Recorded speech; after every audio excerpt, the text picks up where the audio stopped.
Salut, c'est Quantibus et bienvenue dans la Mangatech pour cette nouvelle vidéo achat et lecture un petit peu spéciale étant donné que c'est la 50e vidéo de cette série. Déjà, ça passe si vite. Et donc, pour ce achat lecture, on va repartir sur toutes mes lectures que j'ai effectuées durant ces dernières semaines. Et on part tout de suite avec les nouveautés qui sont sorties ces 2 ou 3 dernières semaines. Et on commence avec le vendeur du magasin de vélo, le tome 4. Toujours un coup de cœur. Quel bonheur ce manga, je dois dire. Et cette fois-ci, c'est un tome qui se focus plus sur la relation entre les deux personnages. Malgré l'écart de personnalité, on ressent que le couple est tout jeune et se cherche encore un peu. Ils se découvrent. Ils vont même vivre leur première dispute. Mais par contre, ce tome, il n'y a pas de moment choc comme il y a pu y avoir dans les précédents tomes. Bien que les dernières pages m'ont pas mal touché concernant l'histoire qui tourne autour du nouveau personnage qui a été introduit à la fin. Bon, il y a une petite scène qui m'a touché, je dois dire. Mais sinon, voilà, c'est en deçà des tomes précédents, mais c'est toujours de très bonne qualité. Une série que je conseille à 100%. Ensuite est sorti également le tome 5 des Enfants de la Mer. Toujours une série très poétique et très visuelle. Et d'ailleurs, en parlant de visuel, il faut que j'en parle. Parce que pour moi, il y a un truc qui m'a embêté dans ce tome-là. C'est qu'il y a trop de pages où il n'y a pas de lecture. C'est-à-dire que c'est des pages qu'on passe très très rapidement. Alors c'est très visuel et c'est le concept un petit peu de ce manga. C'est très beau. Le dessin est, comme je l'ai dit, très poétique, très léger. Qui tourne autour de l'océan, de la mer, des animaux et des poissons. Mais voilà, quand tu achètes un tome à 16 € et que finalement tu n'as que 15-20 minutes de lecture malgré l'épaisseur du manga, je trouve ça un peu dommage.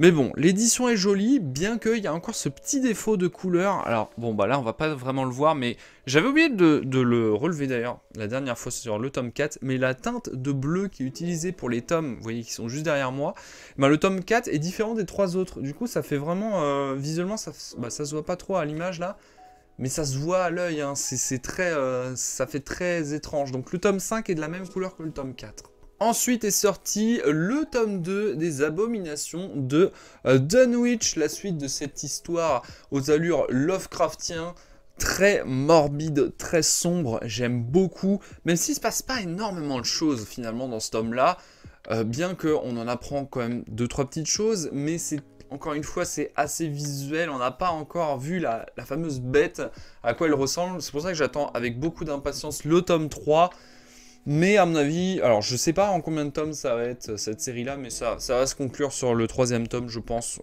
ça, très certainement.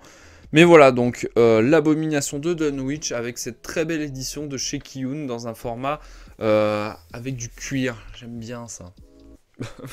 Ça fait bizarre de dire ça, putain. J'ai même pas fait exprès. Non, j'aime bien dans le sens où la couverture est très soignée et c'est toujours plaisant. Ce mois-ci, une sortie qui était très attendue, c'était Spy X Family tome 12. Et oui, très attendue puisque cette série qui cartonne au Japon, également en France, elle peine à sortir. C'est un rythme très très lent étant donné que l'auteur a sous-entendu qu'il n'était pas... Enfin, il était moins à fond dans ce projet autant qu'au début. Et ça se ressent. Malgré tout, quand même, j'ai trouvé que... là, l'histoire, elle a mis la seconde.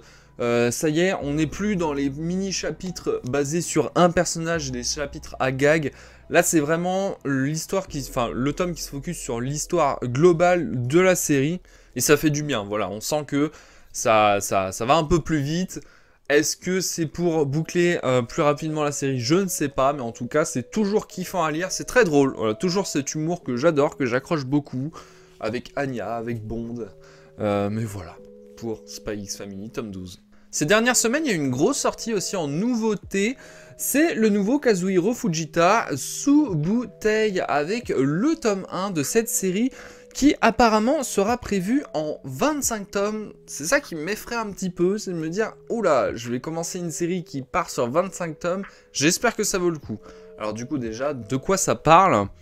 Le Subutei, ce manoir légendaire, se dresse avec orgueil dans le district de Numanakarai à Tokyo. À l'intérieur, des ténèbres insondables attendent les visiteurs les plus imprudents. Et si par malheur vous vous y aventurez, vous risquez de disparaître à tout jamais. Quelle solution face à cette bêtise maudite? La détruire à tout prix. Et du coup, qu'est-ce que j'en ai pensé? Eh bien, je suis assez mitigé, figurez-vous. Parce que tout du long de la lecture, alors au début j'aimais beaucoup, je me suis dit putain c'est intéressant quand même, un manoir qui est très mystérieux, je pense qu'on en apprendra un peu plus à la suite de l'histoire, mais on n'a pas encore vu l'intérieur de ce fameux manoir, l'histoire de ce manoir, ça c'est des choses que j'attends beaucoup et je pense que ce sera bien développé, tu m'étonnes avec 25 tomes, j'espère bien. Mais j'étais un peu sur ma faim dans le sens où j'étais en pleine lecture, j'arrive à la moitié du tome et je fais, bah je l'explique pas trop mais je m'ennuyais un peu à la lecture. Ça me surprend vraiment parce que en général Fujita j'adore ses œuvres, notamment bah, la dernière qui est sortie, Black Museum, je me souviens plus du nom, je crois que c'est Dance with the Monster, que j'ai vraiment kiffé, que j'attends encore la suite. Évidemment Karakuri Circus que je surkiffe, je suis en pleine lecture, là j'en suis au tome 17. Et c'est un kiff, c'est un bijou d'écriture. Là aussi, je sens que c'est un bijou d'écriture, mais je trouve c'est un peu plus fade que ce qu'on peut comparer chez cet auteur-là. Je suis un peu sur ma faim. Alors évidemment, je vais continuer la lecture avec le tome 2, mais j'espère que ça va me surprendre un petit peu plus. En tout cas, voilà, pour Sous Bouteille et pour mon point de vue. Alors, il est temps que je vous parle de deux lectures que j'ai fait ce mois-ci, qui sont sorties sous des rééditions. C'est les rééditions de Soichiro Maruo, donc Yume no Kusaku et Lunatic Lovers. Donc déjà pour l'édition, elles sont magnifiques. Vraiment, c'est dans des formats rigides de chez le Lézard Noir. Que dire, ce sont des recueils d'histoires très très dérangeants. J'ai eu beaucoup de mal à lire ces deux histoires. Alors, il y en a certains qui me diront, mais pourquoi tu te forces à lire des histoires comme ça, qui parlent de sujets parfois atroces, parfois horribles? Parce que vraiment, ça parle de trucs assez horribles, hein. Ça parle de viol, de meurtre, de scatophilie. Il y a vraiment une histoire, j'étais à deux doigts d'arrêter parce que c'était vraiment ignoble. Et bien pire que ça, vraiment, il y a des trucs que je vais pas vous raconter parce que c'est vraiment pas fait pour tout le monde. Mais pourquoi je lis ça? Bah parce que je m'intéresse surtout à l'auteur. Je vais essayer de lire un maximum de ce qu'il a pu explorer dans sa carrière, parce que Maruo, il n'a pas fait que de ce genre de récits. Il a fait des récits qui sont bien mieux, qui sont bien plus poétiques. Je pense à l'île Panorama, j'avais surkiffé. Et c'est un peu ce genre de récit que je recherche. C'est quelque chose, je me dis, j'aimerais bien retrouver une histoire de Maruo qui est un peu dans cet esprit-là, et donc je fouille un petit peu. J'ai vu qu'il y avait 2 nouvelles éditions, et ben, faut dire que je me suis un peu planté. Je suis tombé sur des récits qui sont vraiment très particuliers. Pour ceux qui ont déjà lu le manga, vous savez très bien de quoi je veux parler. D'ailleurs, on m'a prévenu hein, quand j'avais posté le tweet où j'avais montré les 2 achats. Il y en a un qui m'avait dit, bah tu vas voir, Yume no Kusaku, c'est quand même assez particulier. Hein. Vraiment, il y a des thèmes qui sont abordés que tu ne trouveras peut-être nulle part ailleurs dans la sphère manga. Et je comprends un petit peu quand même. Donc voilà pour ces 2 séries que je conseille pas, vraiment, bah je conseille pas en fait. C'est très rare que je le dis, mais il y a des mangas comme ça, je peux pas vous conseiller de les lire parce que d'une part, c'est pas fait pour tout le monde, clairement, c'est pas à mettre entre les mains d'enfants, vraiment, d'enfants, clairement, là, il y a de quoi traumatiser des gosses hein, là-dedans, hein. Rien que visuellement, il y a des images qui sont vraiment très marquantes. Donc voilà, bon bah, au moins j'ai exploré un petit peu le côté dark de Maruo, et faut dire que vraiment, il a pas fait semblant de ce point de vue-là. Donc on passe aux nouveautés que j'ai pas eu le temps de lire, ah oui, parce qu'il y a eu quand même pas mal de nouveautés ces dernières semaines. Il y a eu le tome 2 de Slam Dunk, de la super belle édition de chez Kana. Bon, j'en avais déjà parlé la dernière fois, donc je suis en train de les découvrir. Un Slam Dunk que je n'ai jamais lu, et je dois dire que je kiffe. Vraiment, c'est une très très bonne lecture. En tout cas sur le tome 1, donc très hâte de lire ce tome 2. L'édition est très très belle, comme j'ai dit, avec un papier à moitié papier glacé. C'est très beau, en plus de ça. Il y a quelques pages couleurs. Le seul petit hic que j'ai, c'est sur le dos. Vraiment, je l'avais déjà dit la dernière fois, mais alors c'est encore plus flagrant. Regardez, on voit même pas le titre, on le voit quasiment pas. c'est censé être écrit Slam Dunk, mais c'est tout juste lisible malheureusement, ouais, parce qu'il y a la continuité de la fresque, donc forcément, ça c'est le tout petit point négatif que j'aurais à relever. Ce mois-ci également est sorti Ron Kamonohachi Deranji Detective, un très bon manga sur les enquêtes, ainsi que La Danse du Soleil et de la Lune, le tome 6, c'est une série que, pareil, le rythme est très très lent, et à chaque fois j'attends le prochain tome avec beaucoup d'impatience, donc voilà, il est là. Et voilà pour les nouveautés. On passe tout de suite à une série que j'ai continuée. Et d'ailleurs, mieux que ça, c'est une série que j'ai terminée et qui était dans mes objectifs de l'année 2024. Et je vais vous parler de la fin de Blood Lad. Donc j'ai lu du tome 9 au tome 17. Et donc, pour ceux qui n'ont pas encore vu la première partie où j'en parlais, où je faisais découvrir le manga, où j'en disais ce que j'en pensais sur le début de la série, donc les 8 premiers tomes, je vous redirige vers la vidéo où j'en parlais. Mais donc, que dire de cette fin? Eh bah, c'est une fin qui est ultra prévisible, il y a peu de surprises, ça reste quand même une très bonne lecture, basée sur une narration qui est quand même assez simpliste, hein, il faut le dire. Ça fait très shonen, surtout très shonen, sans prise de risque. C'est un petit manga popcorn néanmoins. Et pour les amateurs de Toriyama, de feu Toriyama, il y a beaucoup de refs à Dragon Ball dans le manga. Donc voilà pour Blood Lad, qui d'ailleurs est très joli dans la Mangatech. Une fois que c'est placé, les 17 tomes, c'est très très joli. J'aime beaucoup les tomes, à quoi ils ressemblent, ils sont très colorés. Non, par contre ça c'est une réussite. Et on finit la vidéo avec mes nouvelles séries, ou du moins là c'est plus un one shot. Mais pas n'importe lequel. Ça y est, j'ai enfin lu Tomie. Bah oui, j'ai lu tous les Junjito. C'était le dernier qui me restait.